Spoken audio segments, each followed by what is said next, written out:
All right, guys, it's Tim O'Connor again, popping off about politics on a Thursday night. You are not going to see me tomorrow night. I know that's going to make some of you guys sad. All right. I know it. I feel it. I'm sorry. But I've got, things in the plans in the works. With me tonight, guys, Victoria Alexander. She is running for New York 19. She is looking to unseat Delgado, and she's looking to bring libertarian politics to the floor of the U.S. Congress. She's going to join Justin Amash with reasonable, rational solutions to governing. And believe me, you guys know this. I know this. We haven't seen that maybe in our lifetimes, right? We've been fighting over platitudes. We've been fighting over stuff that doesn't make any sense. And here we are going to have a conversation looking for solutions. So, Victoria, let's tell the people why you're here and what you want to do. Well, politicians don't really offer solutions. They just offer platitudes. So I'm going to kick off right away. You asked me before to tell people a little bit about myself.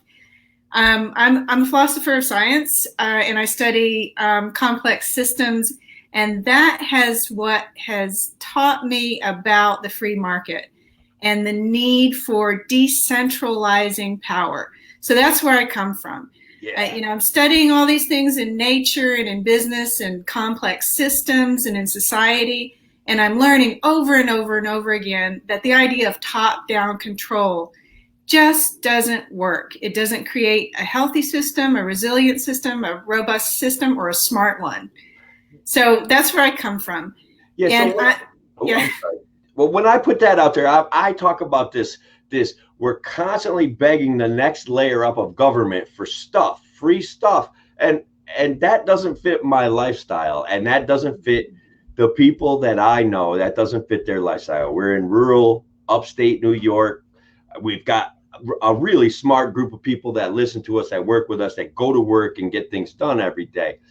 So this top-down stuff that we're seeing just drives me crazy. Yeah, Americans are, typically do-it-yourselfers, very, very independent.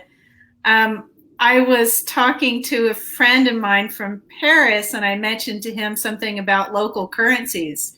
When there's not enough currencies in circulation, a local municipality or group will create new currency and put it in. And he said, I love you, Americans. You're so independent. We French, we'd never do this. We'd petition the government. And, so it was kind of nice to get that perspective from a Frenchman. Oh, yeah, you think of us as being, really, just do it yourself, roll up your sleeves and get it done. So yes, I'm trying to unseat Delgado, but more importantly, I'm trying to tell everybody out there about monetary policy. Everybody's becoming aware since the CARES Act. This has been going on since 1913, but everybody's more aware now that the government can just create money. Trillions of dollars. Trillions overnight. Of dollars. I was an economics major, right? And so we were taught rules about how to grow monetary policy, how not to grow monetary policy. They have taken every rule they taught me 32 years ago and thrown it in the trash can. In a trash can. I don't understand it. But you go ahead and talk about some of your solutions as far as monetary policy goes. Currency is just a tool. It's just a tool to enable exchange. And you can put as much of it as you want into circulation if you want goods and services to turn over frequently. If you put too much in, then you're going to get inflation.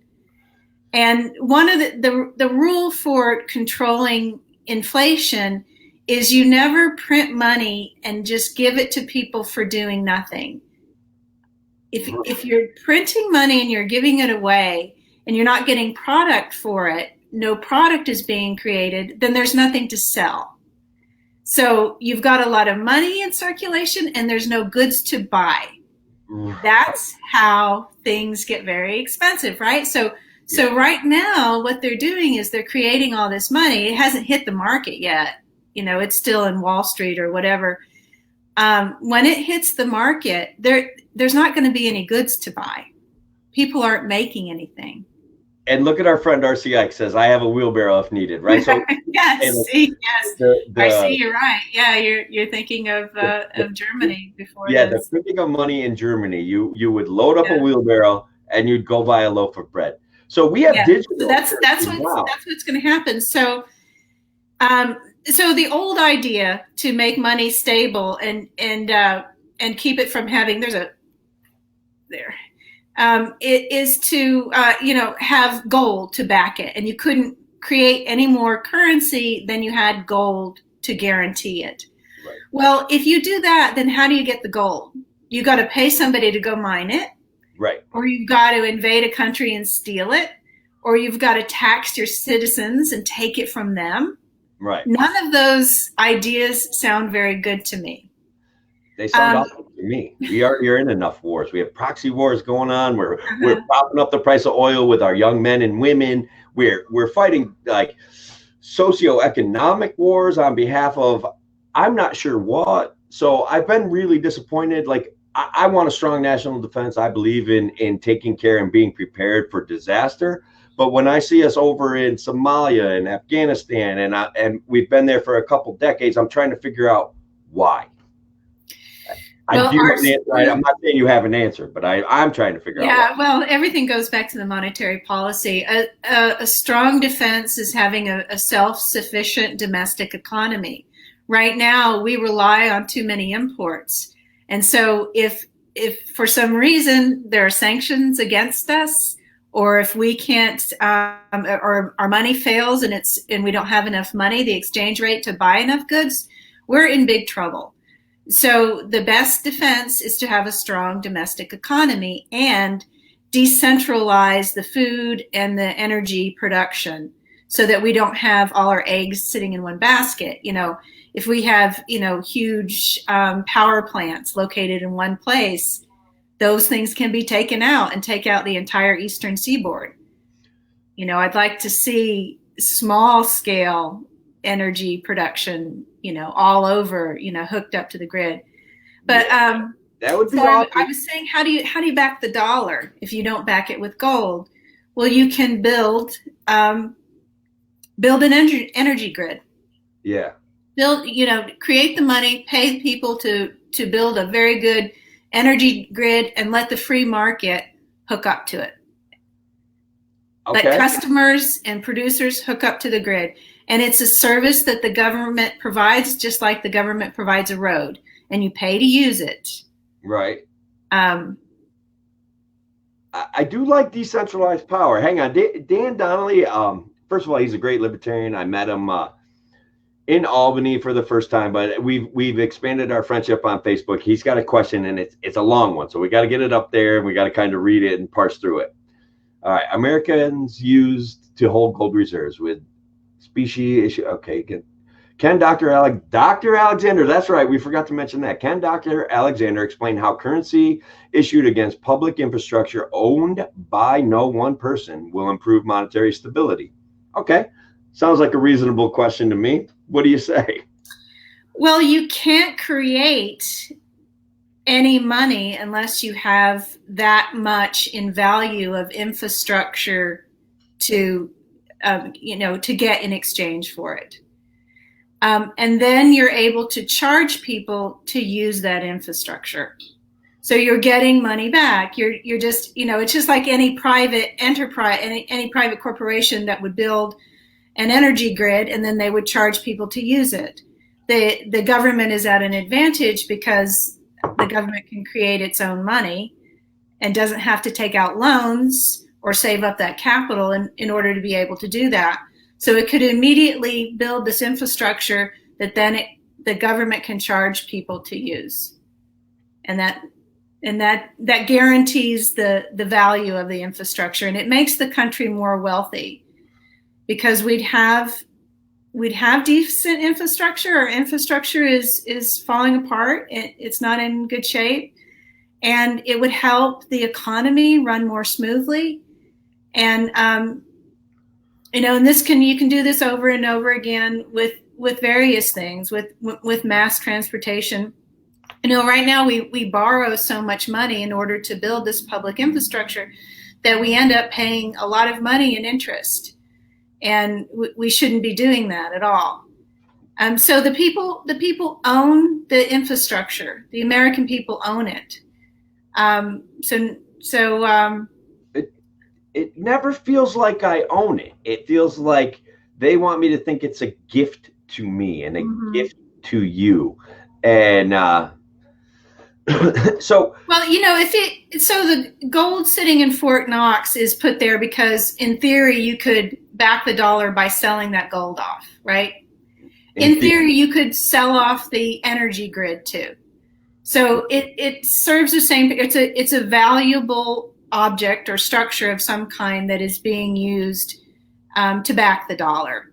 But gold, if it's just sitting there in Fort Knox, isn't doing anything, isn't performing any function other than a symbolic one. So at least an electrical grid is actually serving a function and being used and operating to make business run more smoothly in America. Okay, so take the gold in Fort Knox and build a better electrical grid. No, you don't have to do that. I don't think there is any money in Fort Knox anymore. Has anybody checked recently? Has anybody seen it? I don't think it's there anymore. Pretty sure I saw a couple movies where they just clean that place right out, right? It's not there. But So RC asks, if they can shut it down, do you own it? Okay, so one of the problems with the government building some sort of structure like this is that you don't want it to be run by the top down. Obviously, don't want that. What you want is, local municipality to run it like a co-op. Yeah. And the people who are, using the grid and who are supplying the grid with energy meet together, work it out, decide on pricing, vote together. So no, the government, no top-down authority should have control over this infrastructure. It's got to be run by the people who are using it. Yeah, so here's an issue that us libertarians talk about this all the time, right? We want agreements with our neighbors. We want to build exciting stuff us together as our communities. And when we look around upstate New York, we see this. Honestly, I've been here my whole life. I see an economic decline that has been going on for a long time. Agriculture's kind of bottomed out.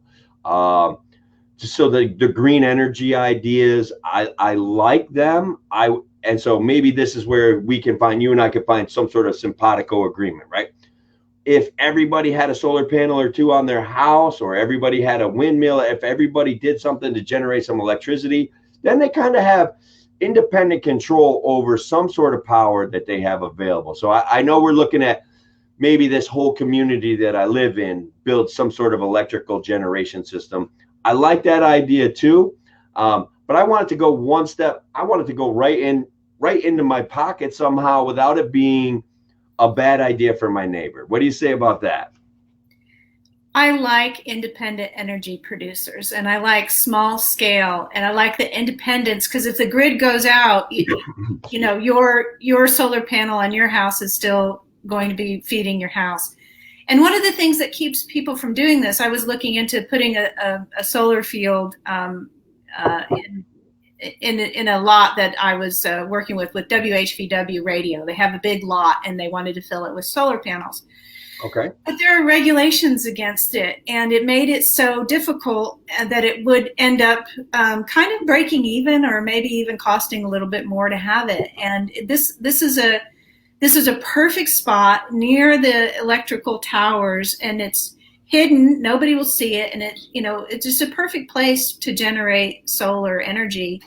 And the taxes in the area in Hyde Park would have gone up for because it's considered a capital improvement. So it's just endless, the kinds of things that prevent people from doing that. And also, if you have solar panels on your house and the electricity goes off and you're hooked to the grid, your electricity also goes off. Yeah. So that has to be, and as far as I understand it, it's not rocket science. I have a propane generator that kicks on when the grid goes out, and so there are safety precautions for that. Jim Rose says our electrical grid needs much help. Almost most is owned by foreign countries, and it seems like a big mistake. Yeah, you think?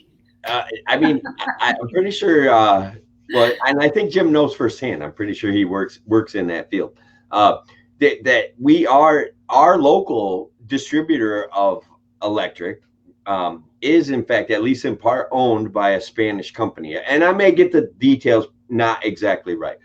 So what are we doing here? We're Yeah, I would rather, assets for what? If the federal government, this treasury created dollars, and then each state got a portion depending on the population or need, probably depending on the population, then the state could decide what they do with it. They build their own electrical grid, and then they let the free market use the grid, and the people own it and run it as a co-op. I mean, it doesn't make any sense to allow a foreign investment corporation come in and take profits out of your area and take them overseas. You want any money that's being made to go back into maintaining the system or making everyone's bills lower. Yeah. So let me ask you a quick question. As a libertarian, and we both are, it almost sounds to me like you want the government to own the transmission lines in front of my house. But hang on, before you answer that, then I go to high-speed internet and connections to this thing, and I see the roads, and I'm all of a sudden kind of like, maybe there's something to that. We do certain things. That the Constitution has guaranteed us a post office, which I think you and I have debated about in the past. Like, should we privatize the post office? Should we privatize this? And I know what your position is. So, but I'm asking this question because it kind of makes a bell ring in my brain. Like, what if we all agreed that the government does own, the electric transmission lines and took responsibility for real for high-speed internet? So Tim, yeah. I don't want the government to own that infrastructure. Okay. I want the government to pay to build it. And I want you and me to own it. I want the government to be our construction company. Yeah. Not our owners. I feel like big difference. I want the local municipality and the local group, the local cooperative who are using it to manage it, to decide on prices, to meet together. It's a local cooperative corporation. We'll run it and own it. All right, cool. So no, I do not want the government. All right. So if you don't want any relation like to the post office, like what I'm seeing and this having this little bell go off. Well, I would, I like the post office. It's right. Extremely important they recognized when they established the post office that communication was absolutely necessary for a free society, right? Need to be able, right? And there are all sorts of problems with the post office being required to have pensions for 70 years in advance. It's very unfair that the post office has to have a $70 billion, I think, fund. Yeah. What I don't like about the post office is that it's run in a top-down way, right? Right. Okay. My mail comes from 12 miles away. The post office. I have 3 post offices closer to my house than the post office my mail comes out of. That I'm not exaggerating. That's real. I have 3 post offices. I love my post office. I love the people that work there. I live in such a small town. It's the center of our community. It really is. And I mailed something one evening, and it got to Rhinebeck in the morning. Yeah. I mailed seeds to my friend Dave Heller, and he put them in the ground right away. So, that's so yeah. I mean, the post office, with any top-down bureaucratic institution, there's going to be problems. Yeah. I like the fact that the government has this institution that isn't funded by taxes, but we pay to use it. And right. I like the idea of a government institution that we have to pay to use instead of being taxed, everybody being taxed. Okay. Right? It's not subsidized. I see what you're saying there. I'm like, privatize it, privatize this, privatize that, privatize it all. But there are constitutional arguments that I respect. Hang on one second. First of all, Dan, with that question with that question you've got coming up, I want to let Dr. Torrey handle that correctly. But Andrew kind of throws us a curveball right here, and let's see if we can muddle through this one. Andrew, by the way, running for town board supervisor. Actually, he'll tell me because I know I'm going to get it wrong. But he'll tell me. This is kind of an interesting question. Let's see if we can do something with it. All right. Intend to fix that is all right. That's so complicated, Andrew. Stop it. There's too much there. Anyway, let's try to get through his question. How do we intend to fix the race issue, the education system, and would you be willing to get rid of ACT, SAT requirements for colleges as well as? I'm not sure if that's not one question. That's like 17 questions. That's a lot. I mean, the ACT, SAT, that's a private corporation college board that handles that kind of thing, and so that's up to the educational institutions to decide what sort of testing. I actually like SAT and College Board.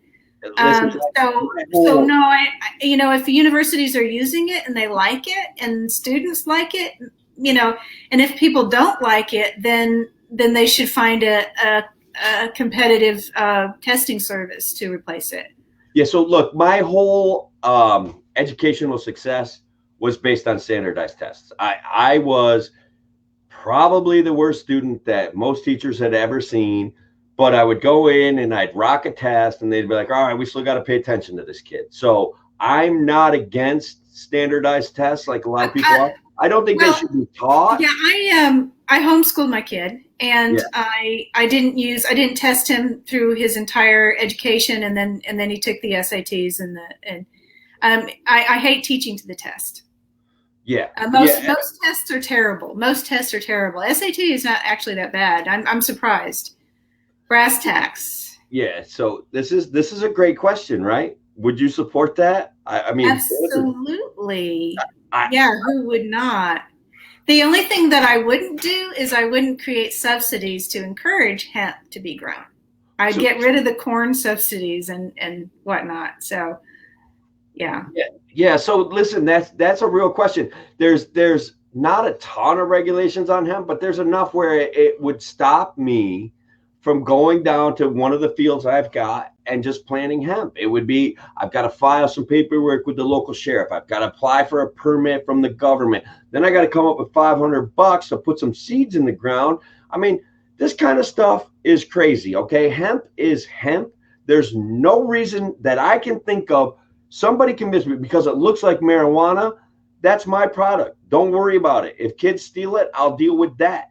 But let's get hemp growing. So go ahead. Yeah, and for people who are actually who are able to grow marijuana on their property that they're using as a recreational drug, you'd have to handle it just like you have any other dangerous thing on your property, like a swimming pool or something. Your homeowner's insurance is going to expect you to make sure that kids can't get in there, and so. Yeah. So the problem could be solved in other ways, I think. Localize it. It's my hemp. I'll keep an eye on it. Leave me alone. But I get what you're saying. Like we do have to meet our community's needs. We have to have some agreements. I get that. So that's cool. My man Mike wants to say, privatize the post office. FedEx and UPS can deliver first-class mail also probably cheaper and more efficiently. The problem with privatizing is you're just going to a different top-down structure. Right. So you have somebody at the top making the decisions, and the thing about the post office is it does guarantee really cheap first-class mail delivery, and I think that's one of the things that people complain about because it's kept artificially low such that FedEx and UPS can't compete with the artificially low prices. Okay, so we have a little bit of an agreement there because I'm like, privatize the post office. Let's see what we can do with that. Let's ensure some sort of system of making sure mail gets moved around, but let's privatize it because I think I could deliver letters to my neighbors more cheaply than both FedEx and UPS if I could figure out a way to do it, or if I was. You should be able to. Okay, so I believe there are some restrictions against your setting up a competitive first class mail, whatever, but you should be able to. And there shouldn't be anyone preventing anyone from competing with the post office. But I do think that the post office could be run, not from the top down, but the postal employees often, because they complain to me all the time when I come in about how their bosses are. So they know how to run things better. They could work it out if the customers worked with them, and we didn't have so much of the bureaucratic control. That's the problem with everything, is top down. It is. And like I said, they drew up some sort of mailing district here. Like, why am I getting my mail from 15 miles away when I have 3 post offices closer to my house than that? Why does that have to happen? If I mail a letter in Amenia, it goes to Newburgh to get sorted and then comes back to Amenia. Yeah. Yeah, so that kind of stuff is really stupid. Yeah, that again is that, trying to centralize everything. Yeah. And it's just ridiculous. My postmaster would walk to my house and deliver my letter on her way home. She does stuff like that. And that's a beauty of community right there, right? Isn't that what knowing that postmaster, knowing your neighbor, like, that's important. So look, I think Dan he's literally lobbing you softballs. It's beautiful. So let's go through this. Let's first of all talk about the fact that you just came back from Russia, right? I was in St. Petersburg, Russia, on a Fulbright grant, and the Fulbright program is part of the U.S. State Department. Yeah. And the mission of the Fulbright is to set up intellectual exchange as a path to peace. And really, that is a fantastic way to open up conversation with people in another country. You form relationships. And I believe I'll be speaking with the university that hosted me, ITMO University in St. Petersburg. I'm going to be speaking with them later this week. And it looks like there'll be opportunities for me to return there quite a bit. What I was working on while I was there was looking at the differences between artificial intelligence and biological intelligence, how people learn things and act creatively. It's part of my work. All right. So that would be awesome. So I'm a big, I critique artificial intelligence being employed as if it's really intelligent. It is the most controlling kind of top-down tool for it. It can't actually make predictions about what people are going to be doing, in group behavior, and they're selling it as if it can. It's not true. I mean, they're selling it to judges, and they're allowing AI to make decisions about how long people are sentenced for crimes. So really? AI is making these decisions about how long these men and women go to jail. That's literally terrifying to me. It's terrifying. And when you look at how AI actually works, it's just stereotyping. It's a mechanical intelligence, no matter what, no matter how fast it processes stuff. There's no moment of compassion, right? It's a machine. Calculating numbers. It's not even. It isn't just compassion. It's just it is stereotyping. It's just the kind of thing that it's like a glorified actuary table. It's just the kinds of generalizations that an insurance company would make. You look, I see what kind of neighborhood you live in. I see what kind of friends you hang out with. 20 years for you. That kid got trouble. We're going to coalesce all the problems you've had, and here you go. There's your jail sentence. That is terrifying. All right, so I think, Michael, probably you kind of said, all right, I don't think there shouldn't be competition to the post office, and maybe we are subsidizing it to keep the price artificially low. Would that be a fair summation of what you said? If we are no tax money is going to the post office to subsidize it. So I don't believe that. I'm just kidding. Go ahead.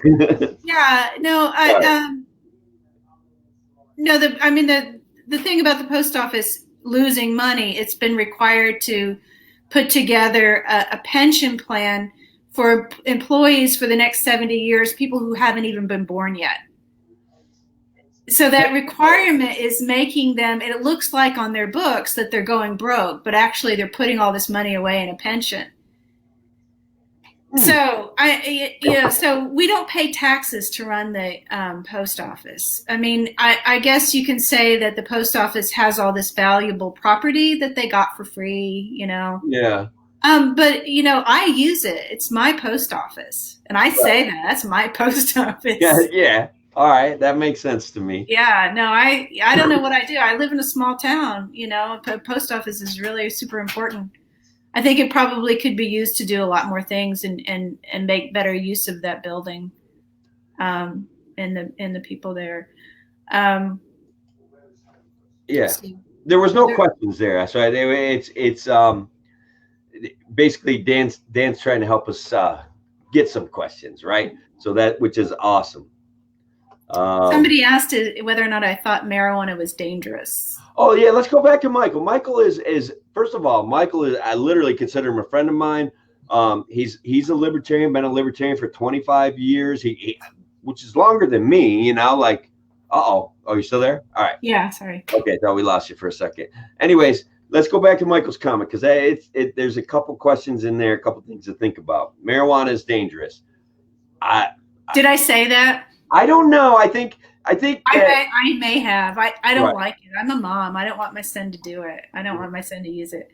So but I understand, that's a point of view from a mom, and I understand that some people have found that it has uses for them, medical uses, and even though I think it's dangerous and I don't want my son to use it, I don't want to make it illegal because that doesn't help the problem at all. I mean, I like what Judge Gray says about marijuana. He's really interested in helping the youth and preventing them from doing drugs. And the best thing is to not make it illegal. And then, don't we toss kids in jail for having too much weed on them still, aren't we? Yeah, no, that stupid crap like that. Yeah, that's crazy. That is crazy. That's literally insane. The only way a bill of weed is going to kill you is if it falls on your head. And even then, 90% of people are going to survive. So why are we doing this? Why is it because prisons are privatized? Should we play that fixed game? I get so upset when I think like that, but it just seems like we've got this mess, and how do we straighten it up? Well, the punishment thing comes from generations and generations of bad parenting, where there's this idea that you have to punish people in order to get them to behave appropriately. That comes down through human culture. But more and more we're figuring out that doesn't work, and that if people are able to choose, it's much easier for them, and they're just punishing people just doesn't work, because it was illegal to begin with. They knew they would get in trouble if they did it, and they did it anyway. So it's not a deterrent to make it illegal. So you have to ask, well, why are they doing it? And then address it. Are people using drugs because they're depressed? They hurt. They have some medical condition. There's a reason why they're doing it, or it just makes them feel good. I don't know. Maybe it's good for some people. I don't know. People self-medicate. They do. Yeah, There's they do. legal self-medications, caffeine, alcohol. Okay, I'm guilty with the caffeine. Yeah, well, they're self-medication. It's a little bit about freedom, right? So we don't want everybody to say, hey, meth makes me feel great. There should be, I still think there should be some limits, but like, people decide to self-medicate. Let's decriminalize self-medication, please. Can we just stop already? Like, stop filling prisons. Well, the meth issue, I mean, it is illegal, and that hasn't stopped it. There's a huge meth problem. So let's just try something different, I guess. The war on drugs has made more drugs. The war on poverty literally hasn't fixed poverty. I mean, I hate when I get on the subject of poverty. That's where you'll see my empathy. That's where you see my righteous indignation about how the government has tried to solve poverty, and it created a welfare cliff. It created a demotivation for getting involved in your community. And I find that to be sad and horrid. I don't know. I like Henry George's book, Progress and Poverty, where he analyzes where poverty comes from, even in the face of progress, even as you get more and more technological progress, which means that you should have more productive society. Why doesn't that kick in? Why does poverty occur with technological progress? It seems strange. And he decided, it's the hoarding of the finite resources like land. Okay. And so he has this idea that you don't tax anything but land. So, one of the worst things you can do is tax capital improvement. Because if I build a factory, now I have to pay higher taxes, but I'm building this factory to provide work for everyone and to make their lives more efficient, make them able to work more productively. And so taxing capital improvements really is bad for the economy. Taxing land that is, to prevent people from hoarding it. And so what you end up having is people who hoard land, don't build anything on it because they don't want to get taxed, and they speculate. They hang on to it until the market changes, and then they sell that land. And that keeps that land out of productive use. So yeah. I like Henry George's as thinking. The only thing I would like to change for that is I like taxing land instead of capital improvements, but I think every citizen needs to have a deduction for property tax. So they get one medium-sized piece of land tax-free. Okay, I like that. I like that. That could solve a lot of problems. I want to put a book out there, more of a short story, a vignette. Okay, Rogers Lansey, I think it was, wrote a book called Gluttony, or it was part of the 7 Deadly Sins of Science Fiction. And I can't exactly, the Midas Plague. Okay, so it talked about how technological advancement took over production in our society, right? And so basically, instead of the wealthy people could say no to consumption, all right? So like things like food stamps and consumption aids, actually, and you guys got to check it out because it's an interesting book and a story, and it doesn't last that long. But where at the lower end, you were forced to consume because that's what we needed to keep the economy going. And so your book kind of what you were talking about made me think of that, and I want to share that with people that I read books too. Dang it. But anyways, so look, I'm with Mike here. I'm not buying that tax money doesn't go to the post office, and that's with all due respect to how we work through this. Okay, well, show me. I've looked and I haven't found it. I think the books. They cook the books. They do. Anyways, let's go with Dan here. He asks great questions, but they're so long. All right, let's work that out. It says, invading countries for American interests. Would you support privatizing such functions with letters of marque and reprisal? What? Why would I want to have private armies or military going over? I mean, anybody can. I mean, you could put it. Eric Prince can put an army together and go invade the Syrian oil fields and try to get control of them. That would be Syria's problem, not mine. Yeah. Here's my buddy Helen. She's at the high level of expert about cannabis. Okay, she's up there. She's done her research. She knows stuff. I think that what we were talking about, Helen, and doesn't necessarily, no offense was intended to your expertise. We do worry about our kids getting intoxicated. Now, someone I love is addicted to it and does it every day. Right. And I think Helen's going to probably answer that. But what we're talking about is we don't want our kids running around intoxicated, jumping in their car. And I know marijuana it definitely creates less likelihood of accidents, but we still don't want that. So perhaps something slipped out where we said it was dangerous or it wasn't good for you. But both, I don't like my kid to eat junk food either. There you go. He does. That's also dangerous for him. I don't want him to become obese. So yeah, we are both. I try to give him good advice. Yes, we are both in favor of deregulating, decriminalizing, and on some level, not worrying about whether our neighbor wants to grow some weed and sell it to his neighbor who wants weed. We're not standing against that for sure. None of my business. And parents can, make these decisions on their own about what to do with your children, guiding them. Right. Yeah, I wouldn't want children to get started. I'm addicted to coffee. I don't want my son drinking coffee while he's young either. So. Yeah, I like that coffee. Me too. I'm with you there. I have like 4 or 5 cups a day sometimes. So and maybe even more. I don't know. 2 big cups in the morning to get me going. Guys, we're going to be looking to we're going to be looking to head out here soon. There's a couple things that help us, right? Likes, shares, reactions to this, okay?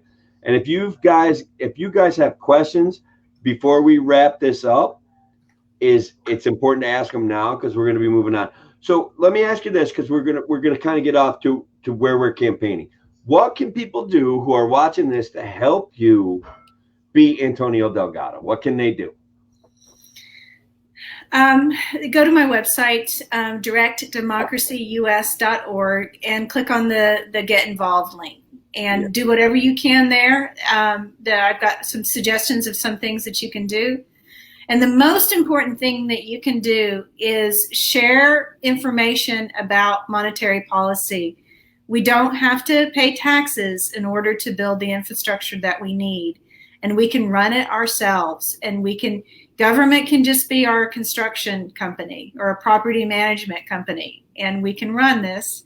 They just need to, create the money to build the infrastructure. So this is a completely a new way. It's not new. It's actually very, very old. But this kind of talk about monetary policy is very dangerous for the people who are in control of the money. So it gets banned and censored all the time. Yeah. So Bill Still, the Libertarian candidate for president in the 90s, I think, is one of the first recent people who talked about this a great deal. So talk about that. Ask Delgado why he approved those trillions of dollars to be created and given to Wall Street and select few corporations. Ask him why we got a $1,200 check. That's meaningless. Really. It's no problem. You know what we didn't get to, and we're not going to get to it this time, and we want people to come back and talk about it, is ranked choice voting. I know you're a huge advocate. And the bottom line is we got to get people hanging. We got to get them wondering, and we got to bring them back, because ranked choice voting is absolutely an interesting democratic concept. Very quickly, you rank your candidates in order of your preference: first preference, second preference, third preference. If your first preference doesn't win, your vote goes to your second. If your second doesn't win, it goes to your third. So there's no wasted vote.